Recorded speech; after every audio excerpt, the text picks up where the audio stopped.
Good morning. Today I'm going to show an end-to-end process on the out-of-control tolerance that used to be called um, the red dimension in SFIS. Now we're switching to Solumina, and I'm going to show you what it's existing out of the box, how does it work, and what's required from the technician and the engineers. Okay. So first of all, here I'm just checking on the privileges of certain roles. So in order for this to work, first of all, the engineers, like manufacturing engineers and design engineers, they need to have the ability to override data collections. That's supposedly giving them the ability to complete an operation even though there are data collections that are out of tolerances. Okay. And then earlier I was looking at the shop floor technician, techs, and leads. They should not have that ability so that they can't override a data collection if it's out of the tolerances of the upper and lower limit, which I would show shortly after this. Okay. And then once everyone has the right access, we can go into doing the proper setup of that data. And now, basically for this specific test, I'm having two users. One is under my own badge, which I have the design and manufacturing engineer roles. And then the user 13 here that you see on the screen, that is our shop floor technician. They would be collecting the data for the engineer. And once that data is out of range, that's when a hold gets placed, and then the engineer would be contacted. Okay. So here I'm just adding the proper roles to the user 13, and these roles would allow them to perform shop floor activities, but will not allow them to perform override activities.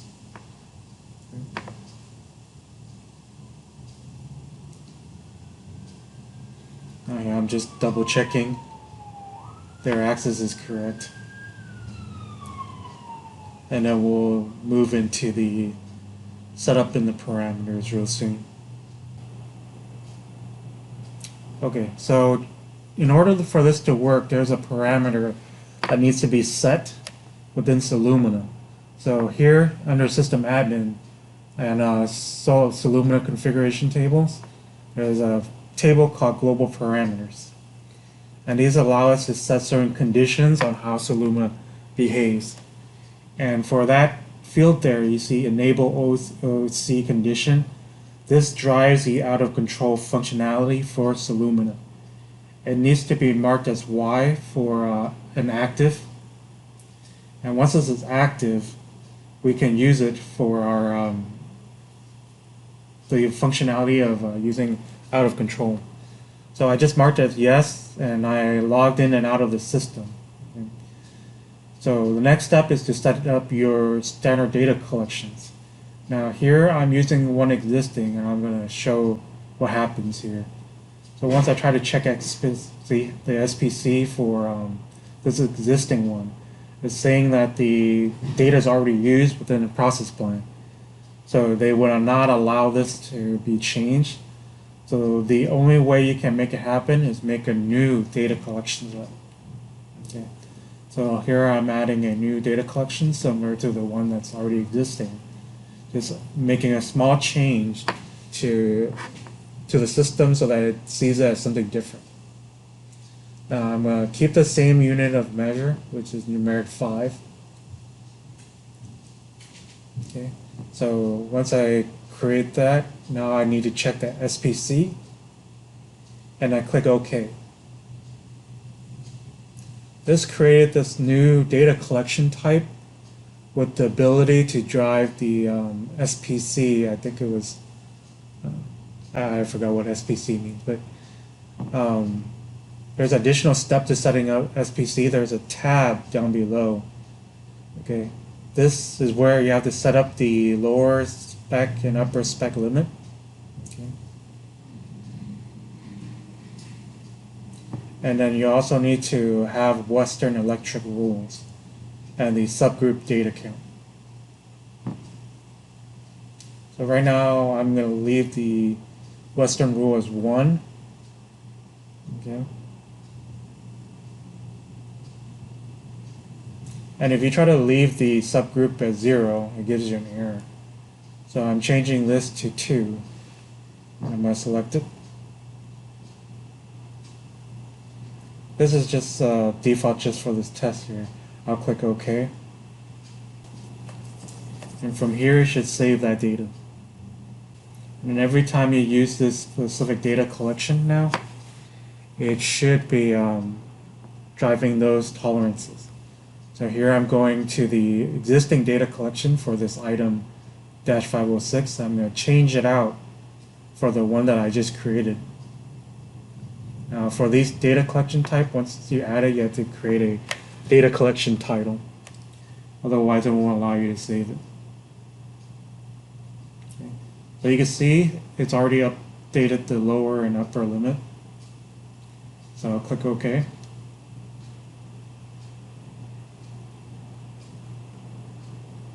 I'm going to save it by clicking the star button there. And then click the complete task.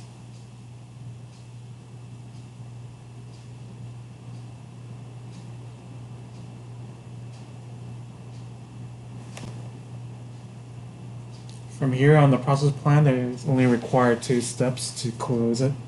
So if I click complete and I click accept QA authoring, that should move the status of the process plan to plan complete. You see the plan revision status there? Alright. So here, I'm going to have the plan revision effective added to this effectivity date. This is for visibility on a work order. If it's not effective, you won't be able to see this specific process plan. So I just created this work order here. This order is driving off of that plan 5. You can see the data collection is a new one with an underscore after the 3. Now, in order to make this work, I'm going to change the user now because I'm no longer the engineer.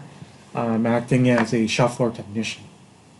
So user 13, I'm going to just logged in. I'm going to search for that same work order there. Alright. So now that it pulled up on the screen, you can see it's driving that data collection that we're going to be testing here. So clicking next should allow me to sign on.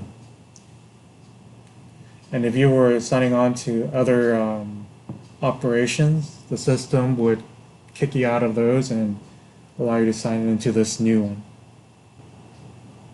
So you can see I'm signing on and trying to collect data. It will pop up in a second. Alright.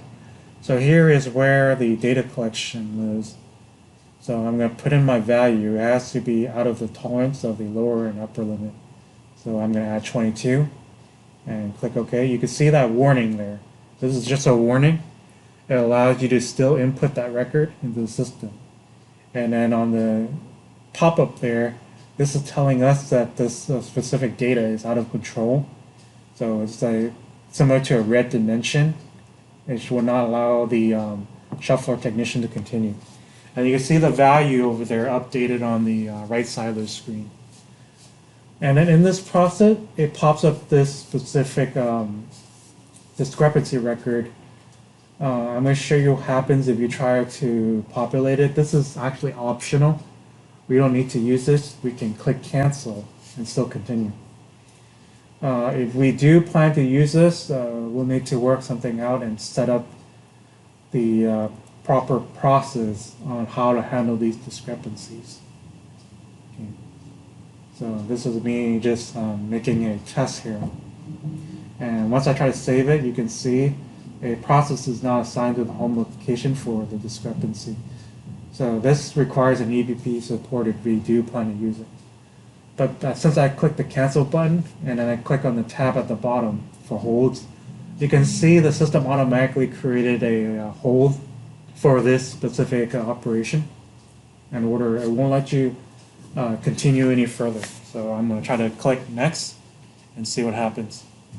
So this is where the proper access I was discussing at the beginning. The technician does not have the power to override the data collection, but engineers do. So right now I'm serving as a technician. You can see it's asking if we can close the status. In this case, we should always click cancel for the shop floor to keep that hold status. The hold status would allow the engineer to have visibility. Okay, and then it should automatically close if it was part engineering was performing the work. Okay, so remember not to touch that hold. It's for the engineer.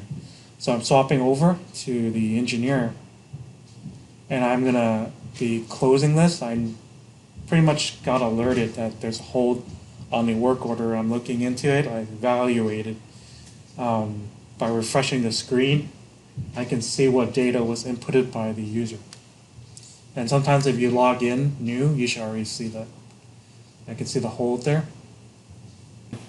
As a user, if you actually close a hold, and for some odd reason the system allows you to do it, but that doesn't mean the system will allow you to proceed. Okay. So I'll close out the hold. You can see the status change. I'm gonna click next. So here is where the system blocks you. It should not allow you to continue any further because you're a shop floor technician.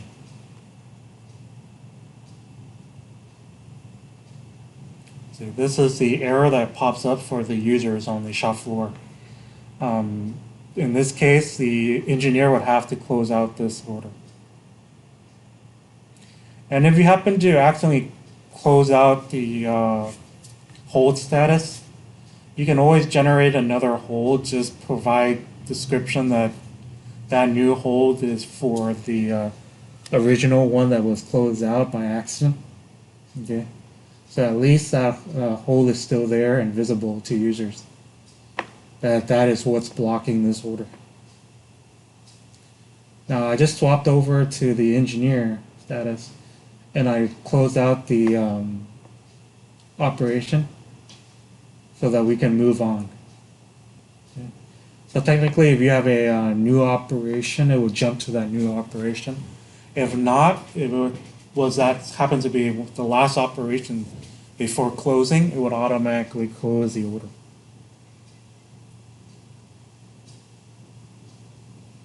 So we'll give it a second there to load. Okay, now it's making some changes in the system. Okay, you can see now that the order is closed, that means the engineer has approved that specific dimension that was out of tolerance. And I'll check this in a second. Where do you see who was the last person to close out that operation? See, in the operations screen, technically is the engineering badge that's tagged to the operation. That's where the engineer confirmed that this out of tolerance data is acceptable. Okay.